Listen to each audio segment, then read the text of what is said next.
Saudara, pelapor dugaan pelanggaran etik Hakim Mahkamah Konstitusi Denny Indrayana telah memberikan keterangan di hadapan Majelis Hakim atau Majelis Kehormatan di Mahkamah Konstitusi atau MK-MK, dan Ketua MK Anwar Usman juga sudah diperiksa, sudah dimintai keterangan secara tertutup.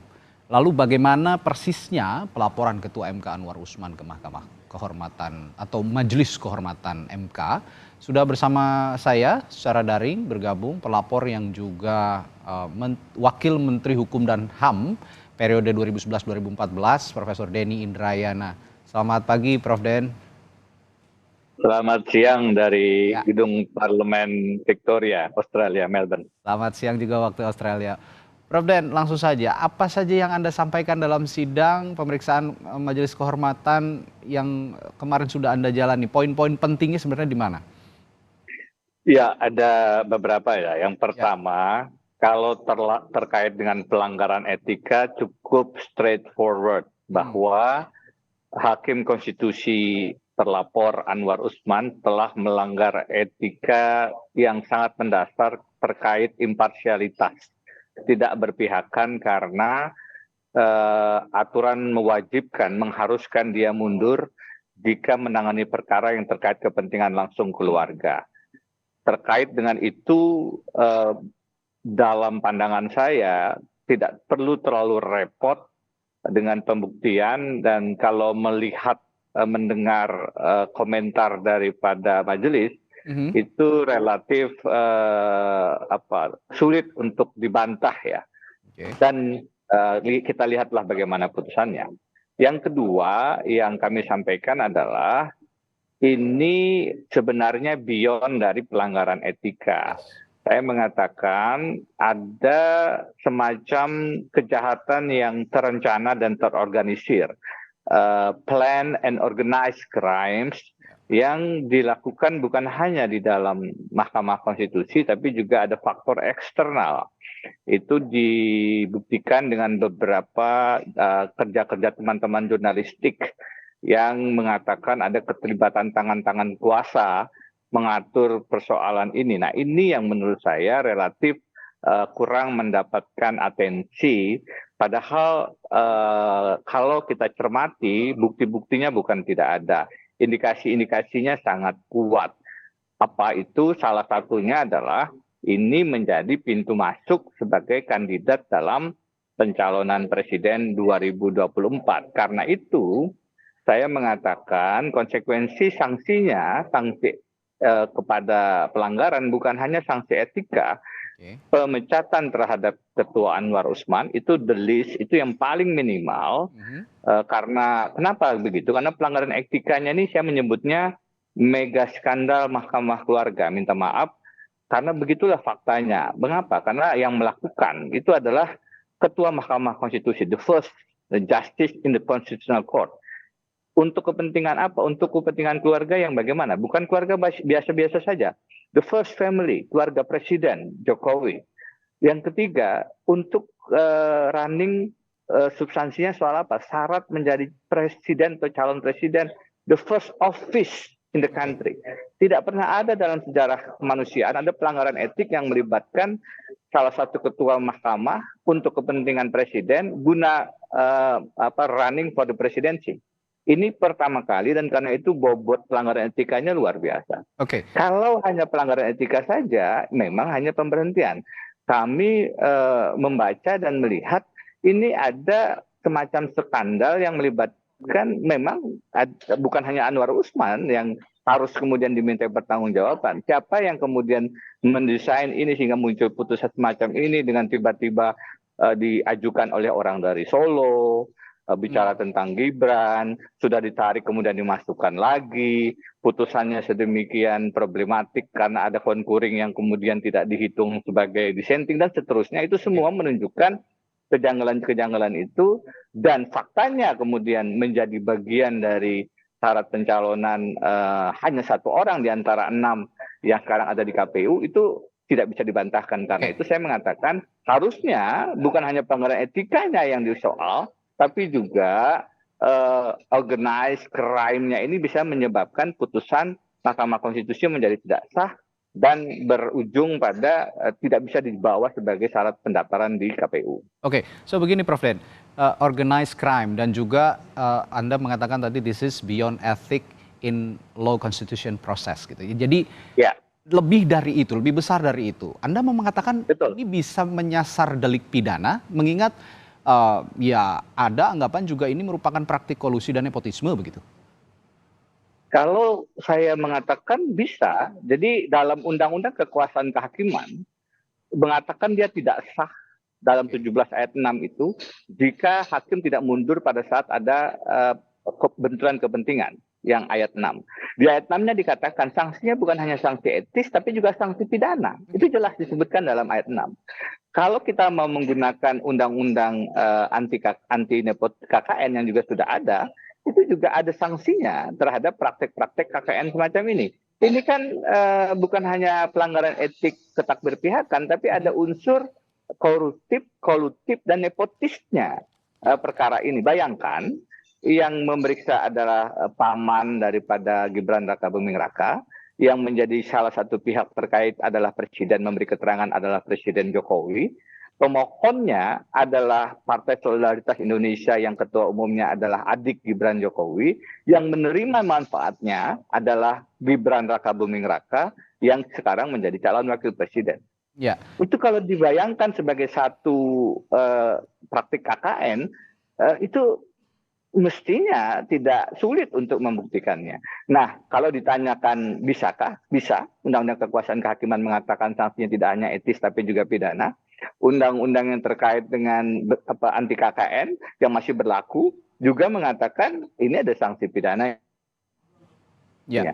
Di luar itu, Mas, coba saya ingin mengatakan pendapat ini kan Majelis Kehormatan Mahkamah Konstitusi tidak bisa memberikan sanksi di luar sanksi etik. Ada final and binding.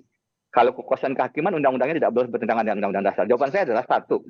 Majelis Kehormatan kan tidak punya kewenangan menguji undang-undang kekuasaan kehakiman.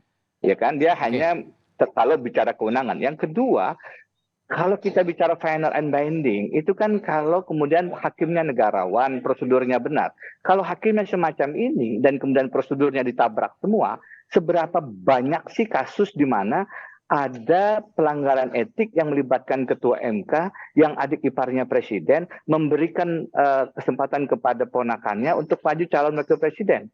Ini kan satu di antara, saya tidak pernah mendengar dalam beberapa abad.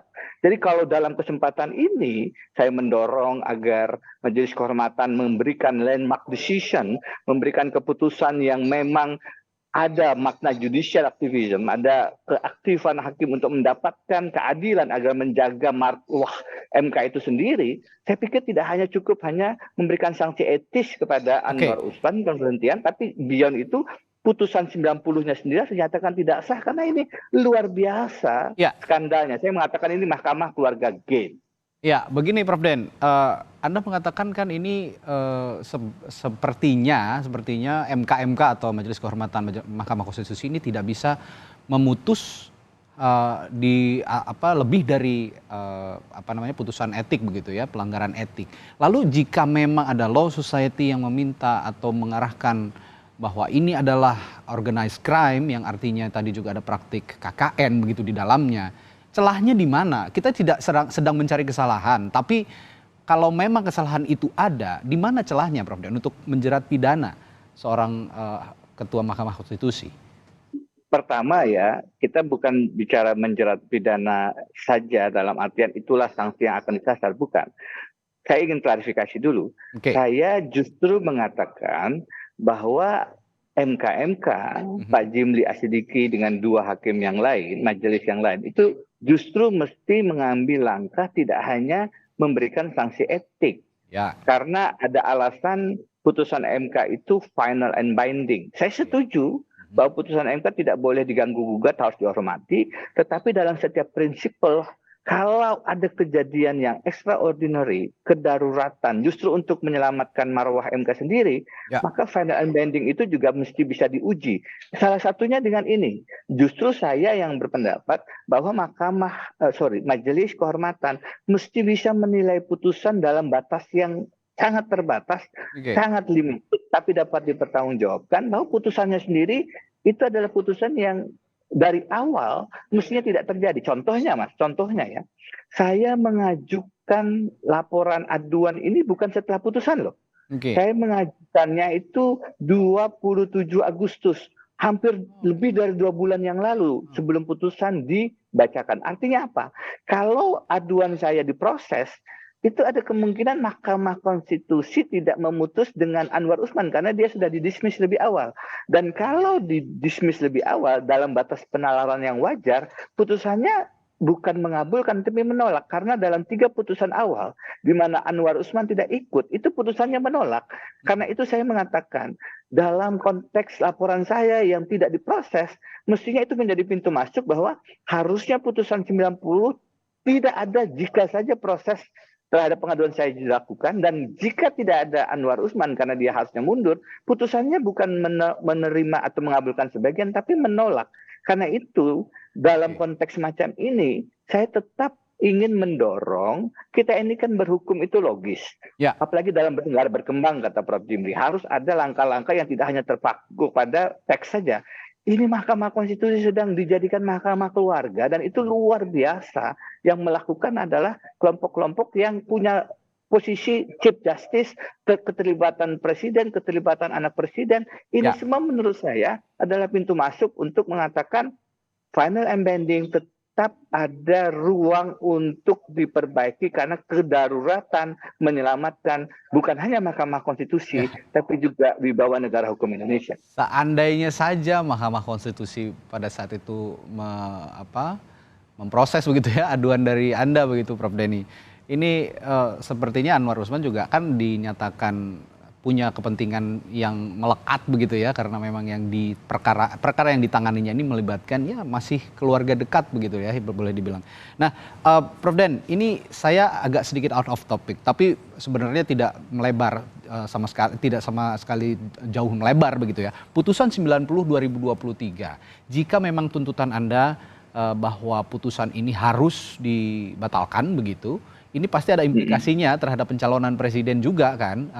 Kita ketahui sudah berjalan begitu prosesnya di Komisi Pemilihan Umum. Apa yang terjadi selanjutnya? Apakah memang nantinya akan dibatalkan pencalonan presiden terhadap khususnya bakal calon wakil presiden Gibran Rakabuming dan juga dampaknya akan ke bakal capres Prabowo Subianto?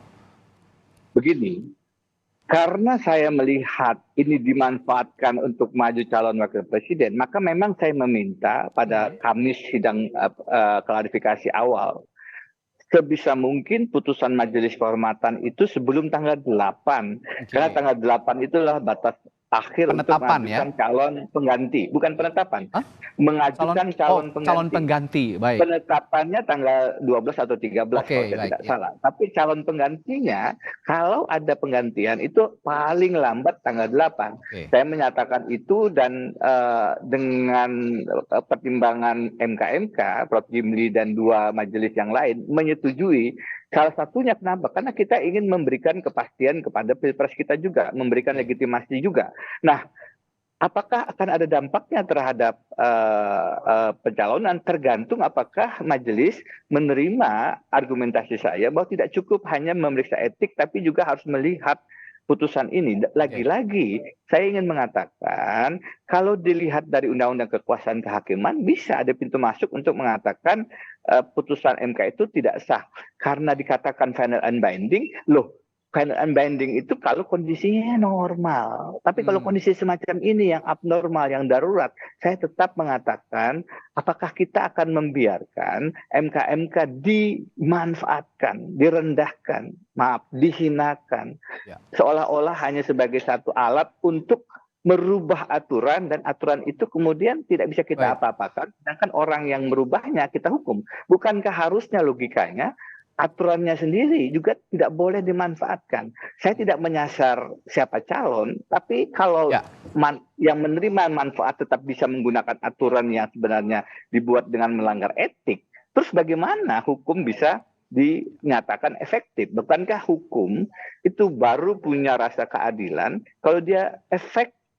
Kalau kemudian hanya sanksi etis diberikan ke Anwar Usman, sedangkan produk hukumnya masih sah dan dijadikan dasar untuk menjadi calon wakil presiden, bahkan nanti duduk sebagai orang di istana kepresidenan, bukankah ini absurd, dan bukankah keabsurdan itu melanggar etika, moral, dan konstitusional kita bernegara?